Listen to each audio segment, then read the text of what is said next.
episode of the Adult Pantry. This week I will be taking you on a tour through Château de Versailles, and I would like this perfect opportunity to talk about how to develop your style and decorate your own home. Now you see, I used to work in the fashion industry for many years, and I discovered a thing or two about trends and styles, not only from a professional point of view but also personally. And I believe everyone has their own style. It's just that fashion and marketing tends to confuse trends and style, and you have to be professional not to buy something silly that doesn't suit you, and you end up with something that you don't even like that much in the end. I could be accused of speaking from experience, but I would never admit to that. Now, how do you decorate your home? Well, first of all, it all depends on what you are looking to achieve. A home can have many different functions. It can be a place of work, it can be a place of representation or entertainment, it can be the place of a family, or it can be the home of one. In all cases, my personal opinion is that it should be the spot in the world you enjoy that brings you comfort. Every interior decorator says your home should reflect you and your style, but they don't really say how to go on about it, except to be bold and do what you want. And in reality, that is not super helpful. But if you want a home to reflect you and in essence contain the story and memories of your life, your best asset will be patience. I know, well, it's either that or a bucket of money to pay a decorator to do that job for you. Anyhow, if you don't have the money to hire an interior designer, you will have to discover and develop your own style and taste. And ideally, you want a home that reflects you as a person. And if you are successful, that home will feel welcoming. Personally, I think one of the most important characteristics of a home is to feel welcoming, regardless of the style. In a world of trends and fast consumption, it is difficult to distinguish between style and fashion.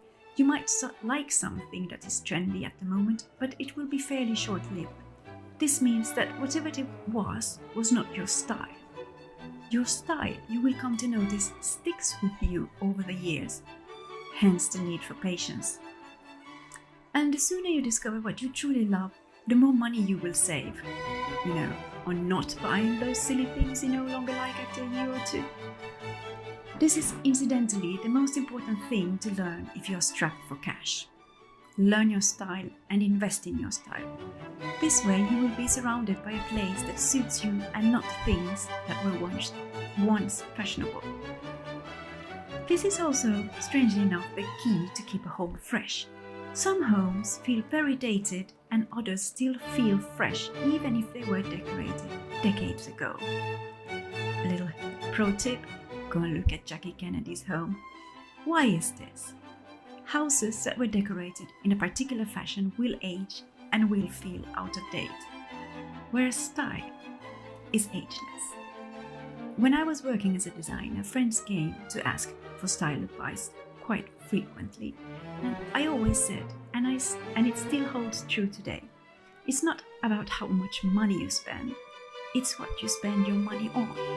You see, your style is not dependent on money, and the best part is you actually don't need money at all to develop it. When I had no money and only dreams, I created a scrapbook. I collected all the things I loved in a book, and this little book was the best teacher. So, if you don't have any money and the only thing you have are dreams, actually, this might be more important if you have tons of money, come to think of it. If you throw too much money at something without style, it just ends up looking like a cluttered mess. Anyhow, I do believe that this state of the penniless dreamer is a blessing. Have your dreams and dream big and put them on record. Personally, I like a physical book, it helps me with the overview.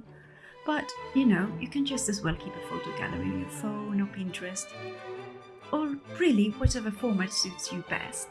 The key to the scrapbook is to keep it as a working document and use it for several years. I created different sections for rooms and furniture, and in essence, it became a visual archive of my ideal home. As time went by, I would go back to it and remove or add images, This way, I found out with time what actually was my taste and what was just a fad. We all have some things that stay with us over the years, and those are the things that are going to be worth saving money for. Now, if you do have some money, buy a couple of design history books. It's a great resource to flip through, and you will notice if there is a particular time period or maybe a designer that sticks with you. And please do try to avoid the cheap flat pack companies as much as you can. I know it's cheap and easy, but the quality is so poor that it will not enhance your home, and over time it will actually detract from your quality of life. Trust me, I know what I'm talking about. I have a couple of cheap pieces and I love them less and less every month that goes by. Thrift stores and second-hand shops are much better options. And there's another thing to think of, and this is also where patience comes in. Try to avoid buying everything at once, and definitely from the same place. If you do this, your home will at least look like a hotel room and not a home. Like I talked about earlier, it will become stuck in a particular time period and it will age. And this becomes an evil circle, because at some point you will be completely fed up with your dated home and you want to buy everything new, and that in turn will also age, and you are once more back at square one, having spent a small fortune.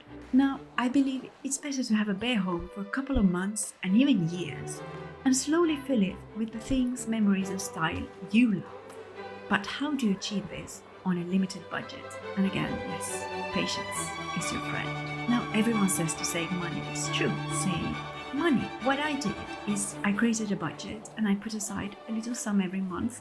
That way, I have the money when I find what I'm looking for. Also, it's a good thing to determine how much you feel comfortable spending on furniture. Yes, I would love a beautiful Ligne Rosé sofa for 10,000 euros, but I wouldn't feel comfortable using it. I've been known to be a tad messy on the occasion. It has to work for me. What I'm trying to say is that your surroundings influence how you feel, and if you have pieces you love in your home, they will actually bring you joy. For me, that is a tremendous talent. Anyhow, darling aspiring adults, this episode has come to its end. I hope you enjoyed the tour of Château de Versailles and all the little tips. I would love to hear your story on how you developed your style, and if you like this video, so please leave a comment or a like. And if you want to stay updated with the channel, please click the subscribe button. Thank you for tuning in. I hope you stay stylish and inspired. Until next time, fellow aspirants.